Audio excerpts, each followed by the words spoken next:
Welcome! In today's quick guide, I'll show you exactly how to enable playing media notifications in the Google Chrome app. If you want better control over your media playback right from your notifications panel, this setting is definitely worth turning on. Let's get started. First, go ahead and open the Google Chrome app on your device. Once you're inside Chrome, look toward the top right corner of your screen and tap on the three dots.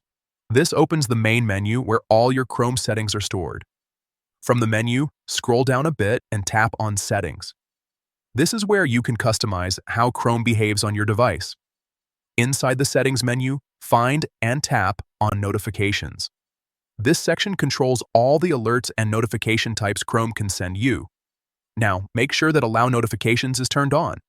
If it's off, you won't receive any alerts at all, including media playback controls. Just toggle it on if needed. Next, tap on Notification Categories. This will open a more detailed list of specific notification types that Chrome can send. Here's the important part. Scroll through the list until you find Playing Media. Once you see it, toggle it